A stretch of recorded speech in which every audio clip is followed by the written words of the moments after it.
Tao po! Good evening guys. So ngayong gabi ay manghahandling tayo ng pwede nating mahunting. Ayan. First cut sili. Ayan. Sarap yan. Ayan po. Kumakain ba kayo niyan? Tara.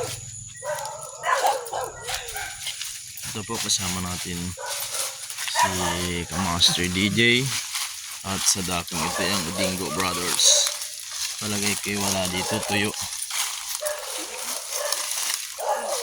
Sam. Hindi pa rin inaani ito guys. Tagal na panahon na yan. Ayan, may natangko pa guys. Tagal na yan. Saan? Ang ano? Maraming ano? Dito tayo sa baba. Ito ano ko daw. Ayan, nakakuha po tayo. Malaki-laki. Okay, 1-0. Kaisa pa lang po. Saan? Yung inaano, ano? Mahaan. Ano? Ayan po, nakakita tayo ng kakaibang species. Palakang ano yan. Siyang ginagawa sa laboratory. Laki ko ba ng dito yan? Hmm? Ano ba yung dito niya? Pitan? Nang ano? Ito may napa po si Dingo Brothers. Ayan o. Palaki niyan. Mas magaganda kasi dito sa lugar na ito. Kasi medyo malalaki pa yung mga alaga dito. 0 pa kayo ha. Sino pa ang 0? To ano na kami, nakatigisa na kami. Dapat di kayo ma-0. Ito sana guys, kaso maliit pa yan. Hanap tayo dyan ng iba. Meron tayo nakita agad dito. Ayan o, pakuha nga. Ingat lang, baka may ahas. Ayan, siya yung nakakapasok ko naman. Ayan o, 3-0 na po. Meron kaming nakuha ng dalawa ng una. Mali matagal-tagal na rin kasi tayo hindi nakakakuha nito at namimiss na rin natin na kumain ng masarap na exotic na buko. So maganda naman dito sa area na ito kasi bagong tabas siguro si Tatay Delphin dito sa kanyang farm. Kaya malamang, sa malamang, ay alamang, ay hahapon yan. Diyan yan sa mga pinagamasan, kadalasan ay humahapon yan.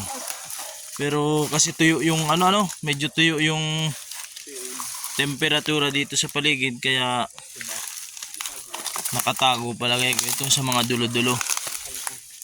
Sa ano na rin siguro gawa ng hangin, dulot ni Leon. Sinamantala natin kasi yung bumagyong Christine, maganda sana ang klima ng lupa. Medyo ano, basa-basain. Mahaba ito. Hanggang sa dulo ano. Pero parang tuyo ang ano. Kaya medyo dun sa hinanapan nyo kinaka ano kinaka saan nyo napaghahanap yun? Dun lang din sa may sa kanila. So medyo tuyo kasi yung ano, kaya ang hirap humanap dito. Pero malamang siguro mga nakasuot ano. Nagkaka 3-0 pa lang tayo.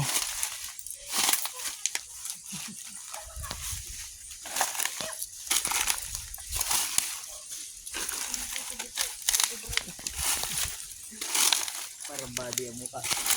Ayan po.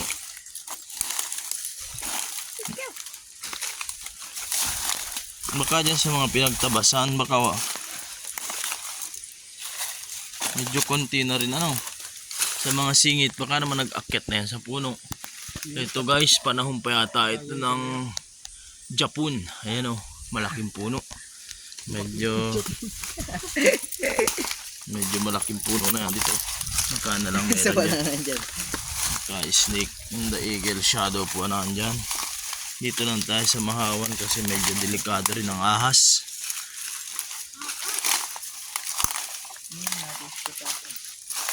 Dito tayo, liko tayo dito sa nilikuan ni Kuya. Meron ba dyan?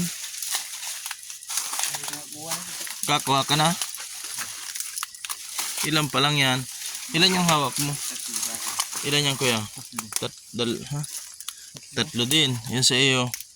3, 6 pala yung nakukuha natin guys. Pero ang kagandahan medyo malaki-laki naman Baka gusto nyo panggata, libre na. Sama-samahin mo na yan.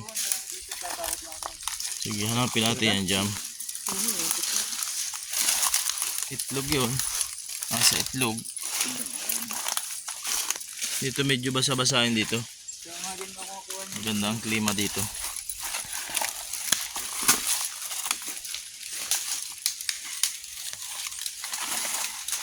Hey! Sarap dito! Buko! Ayan, kasama po natin si Dugong. Ingat lang kahit baka may mga snake in the eagle shadow dito.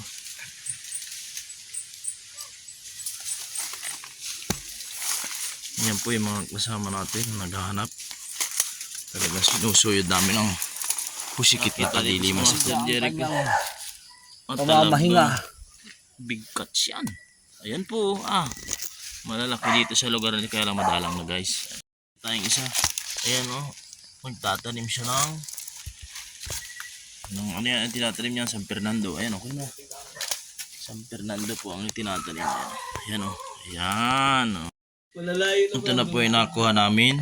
1, 2, 3, 4, 5, 6, 7, 8, 9, 10, 11. Ayan.